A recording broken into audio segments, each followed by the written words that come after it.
John Hart, he gets popped on this network the way Les Paul gets popped when talking about guitars. And it's for good reason. And John joins us on the telephone this morning as we get ready for the winter meetings coming up next week, John. And I know you'll be there as a part of our live coverage from Nashville Monday, Tuesday, Wednesday, and Thursday. And I understand that the winter meetings, and for the unindoctrinated, this is when teams get together. They do everything from arranging for bat deals to, people buying cups for the stands and GMs trade players. It's the trade show, the industry week for baseball.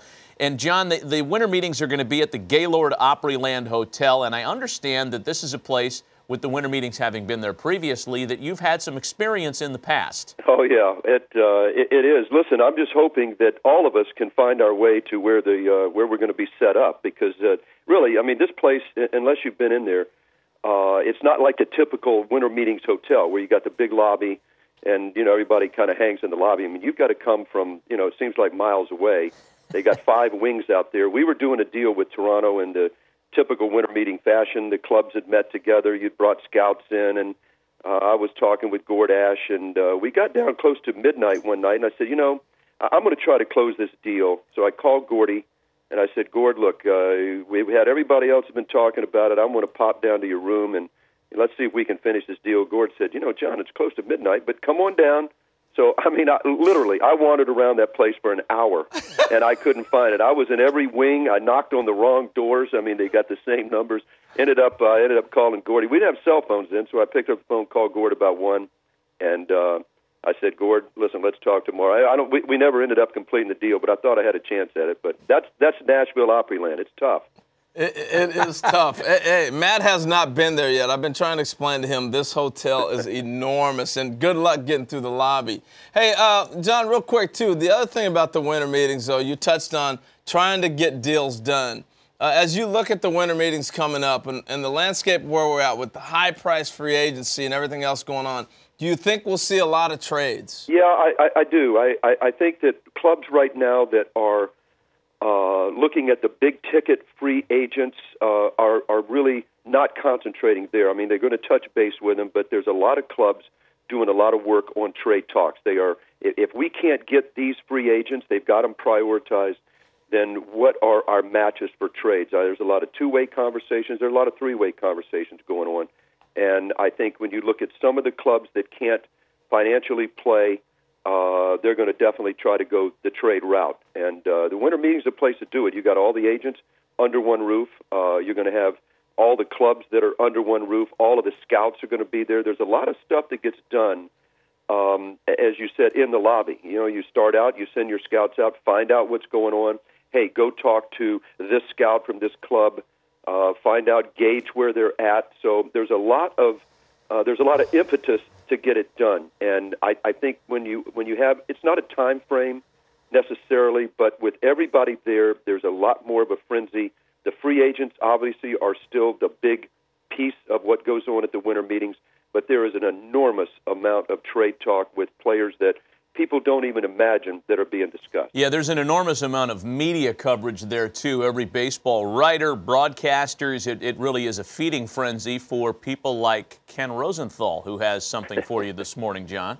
John, let's go back to the 2000 winter meetings. You were still with the Cleveland Indians, and I want to use this as an example of the subterfuge that goes on with executives and what they tell writers. Now, I remember Manny Ramirez. You were trying to get him, John, and of course the Red Sox were heavily involved in the negotiations as well. And John, I kept calling your room, and you kept saying, we're not on Manny. The price is too high. But John, you were on Manny. What was up with that? Well, Ken, listen, I think GM 101, you learn how to, if not, you always want to never lie, but you don't always tell the full truth. I mean, the last thing you want to do is, let Ken Rosenthal know what's going on, because at the end of the day, it could end up costing the player. And I think when you look at a situation like Manny, it was interesting. He was our guy. He wanted to stay. We were a small market. And I think when you look at a small market, you have limitations. And we got caught in the trap where a big market club wanted him. Danny Duquette in Boston wanted our guy. And I'd already done 2 contracts with Manny. We drafted him. He was our player. And we did as good as we could do. And at the end of the day, Boston blew us out of the water. We sensed it was going to happen.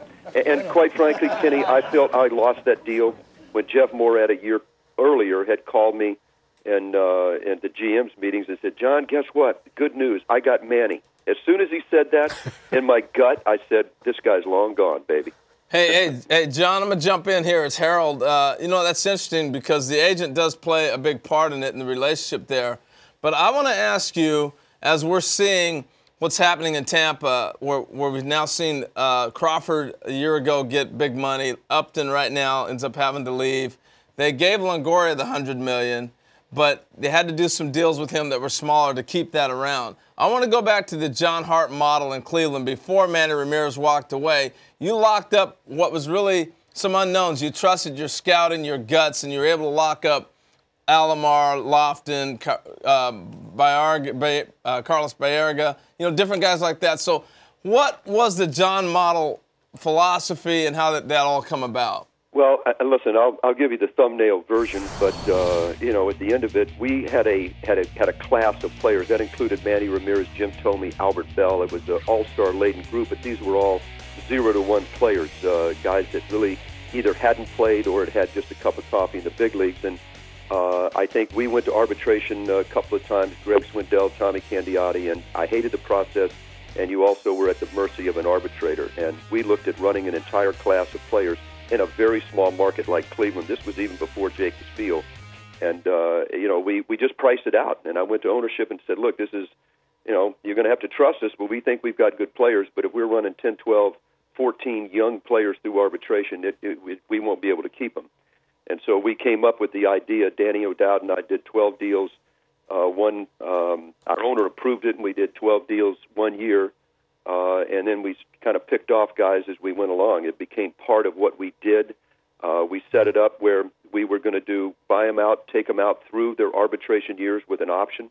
And it became a part of our success because we were able to have a handle as a small market club to have our arms around what our payroll was going to be. And when we were able to finally get good, as those guys grew, we had their payroll fixed. We didn't go to arbitration. Our fans were able to buy in that, look, this is not going to be a revolving door here. They're going to keep these guys. And it gave us the ability to go out and play small into the free agent market. And I think that was a big part. I mean, obviously the players were very talented, but our ability to keep them, retain them at an affordable price became an opportunity for us to have such a good run in Cleveland. From himself, from the man who invented the John Hart model, John Hart, right from the horse's mouth. Johnny, thanks for the phone call this morning. We're looking forward to seeing you in Nashville next week. I'll see you this weekend, boys. Safe travels. All right, John, thanks.